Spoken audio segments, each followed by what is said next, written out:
एक बड़ा राहत पैकेज प्रधानमंत्री गरीब कल्याण पैकेज के रूप में घोषित हुआ। जो लोग अपने शासनकाल में गरीबों के,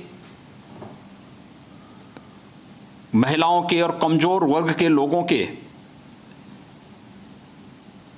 कल्याणकारी योजनाओं का पैसा हड़प जाते थे, आज जब ये पैसा उन गरीबों के खाते में पहुंच रहा है तो उनकी बौखलाहट स्पष्ट दिखाई देती है। 1,70,000 करोड़ रुपए का गरीब कल्याण पैकेज, अगर उत्तर प्रदेश की ही हम बात करें तो प्रधानमंत्री गरीब कल्याण पैकेज में 2,34,00,000 किसानों के खाते में 2-2 हज़ार रुपये आ चुके हैं। पहली किस्त अप्रैल में और दूसरी किस्त इस माह प्रारंभ हो चुकी है। 3,26,00,000 महिलाओं के जनधन अकाउंट में 1,630 करोड़ रुपए अप्रैल महीने में और 1,630 करोड़ रुपए की धनराशि मई महीने में भी आ चुकी है। 1,47,00,000 परिवारों के पास अकेले उत्तर प्रदेश में निःशुल्क रसोई गैस के कनेक्शन उन्हें उपलब्ध, रसोई गैस के सिलेंडर उन्हें उपलब्ध कराए गए। 18 करोड़ गरीबों को उत्तर प्रदेश में 2 बार का खाद्यान्न वितरित हो चुका है। तीसरी बार का खाद्यान्न वर्तमान में उन्हें प्राप्त हो रहा है। प्रदेश में प्रदेश सरकार ने अब तक निराश्रित जो श्रमिक हैं, गरीब हैं, डेली कमाने वाले लोग हैं, ऐसे 30 लाख से अधिक गरीबों को भरण पोषण भत्ता, प्रदेश सरकार 1,000 रुपये का भरण पोषण भत्ता दे रही है। उन्हें निःशुल्क खाद्यान्न भी उपलब्ध कराने का कार्य कर रही है। 88 लाख मनरेगा के मजदूरों को बढ़े हुए पारिश्रमिक से उन्हें भुगतान किया जा रहा है और उन्हें वर्तमान में 14 लाख से अधिक मनरेगा के श्रमिक वर्तमान में प्रदेश के अंदर कार्य कर रहे हैं। उन्हें निरंतर रोजगार उपलब्ध कराया जा रहा है। 88 लाख से अधिक पेंशन धारक, वृद्धावस्था पेंशन, निराश्रित महिला पेंशन, दिव्यांगजन पेंशन और कुष्ठावस्था पेंशन, इससे आच्छादित होकर के 2-2 महीने की पेंशन की राशि एडवांस उन्हें उपलब्ध कराई जा चुकी है।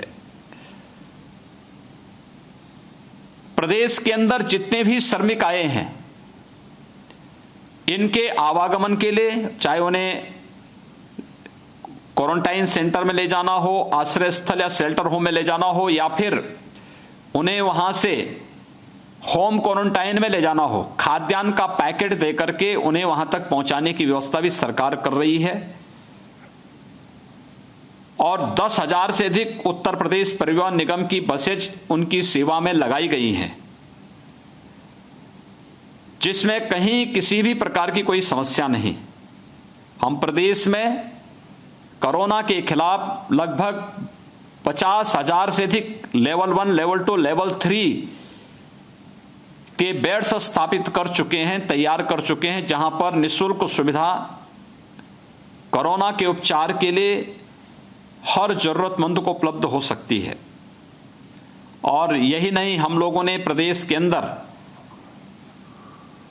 इमरजेंसी सेवाओं के लिए भी सरकारी और प्राइवेट दोनों प्रकार के हॉस्पिटल की एक लंबी श्रृंखला खड़ी की है, जिसमें 1 लाख से अधिक बेड्स उपलब्ध हैं, जहां पर हर व्यक्ति जाकर के बेहतर इमरजेंसी की सेवाओं को ले सकता है।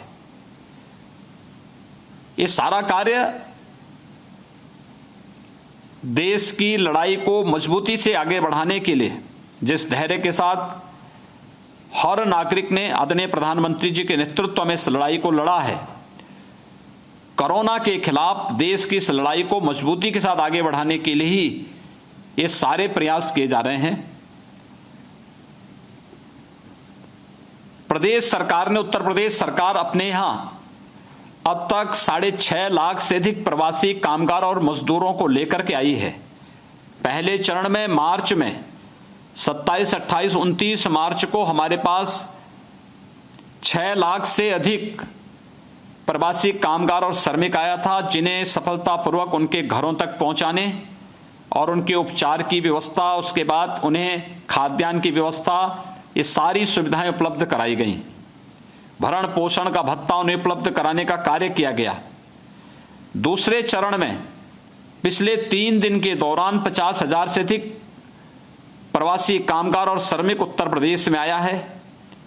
इन सबको भी क्वारंटाइन सेंटर ले जाकर के इनके हर प्रकार की लॉजिंग फूडिंग की व्यवस्था करने और फिर वहां पे उनके आवश्यक स्वास्थ्य परीक्षण के उपरांत उन्हें होम क्वारंटाइन में भी शासकीय वाहन से ही वहां तक पहुंचाने का कार्य हुआ है। दुर्भाग्य है, एक तरफ जब गरीब के साथ, किसान के साथ, मजदूर के साथ, युवाओं के साथ और बिना भेदभाव के हर एक तबके के साथ जब सरकार खड़ी है, तब भी कुछ राजनीतिक दल सेवा के कार्य से अलग हट करके केवल राजनीतिक रूप से हर एक मुद्दे में अनावश्यक वेजा राजनीति करने का जो कुत्सित प्रयास कर रहे हैं, यह अत्यंत ही मुझे लगता है कि राजनीतिक गरिमा की प्रतिकूल अभद्र आचरण है। जनता सब कुछ जान रही है। इन लोगों के इस नकारात्मक रवैये का जवाब जनता जनार्दन स्वयं देगी। मेरी प्रदेशवासियों से अपील है कि वे देश की लड़ाई में जिस धैर्य के साथ, जिस संवेदनशीलता के साथ उन्होंने अब तक इस लड़ाई को सरकार के साथ मिलकर के आगे बढ़ाया है, आदरणीय प्रधानमंत्री जी के नेतृत्व में कोरोना को परास्त करने के लिए जिस लड़ाई को हम आगे बढ़ा रहे हैं, आगे भी वैसे धैर्य के साथ, उसी संवेदनशीलता के साथ वे सहयोग करें। और मैं इस बात के लिए आश्वस्त करता हूं कि उत्तर प्रदेश में 23 करोड़ जनता की या अपने सभी प्रवासी कामगार और श्रमिकों के हितों की चिंता और उनको सुरक्षित वापसी करने के लिए सरकार हर संभव प्रयास कर रही है।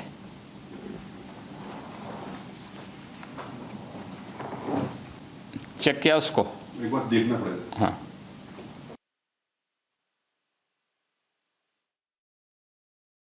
All right, Yogi Adityanath, the Chief Minister there, and giving all the developments that have been taken place in the state of Uttar Pradesh, especially on part of the migrant workers and how they have been helped by the state government of Uttar Pradesh and the administration there, how they are being provided by food and other necessities, and especially the politics that is being done over migrants and the daily wage earners. Yogi Adityanath, the Chief Minister there, is slamming all of those who are politicizing the entire issue, and how beds are being available for those migrant workers, the daily wage earners. We're looking at many special Shramik trains and many of them coming back to their home state of Uttar Pradesh. How the government is going all out to provide all the necessary amenities to them. The government is out there to help the poorer section, where the migrant workers are being provided with all the facilities, their food, their medical help, everything is now being taken care of. There are some political parties who are politicizing this issue, but need not during this time of a crisis like coronavirus.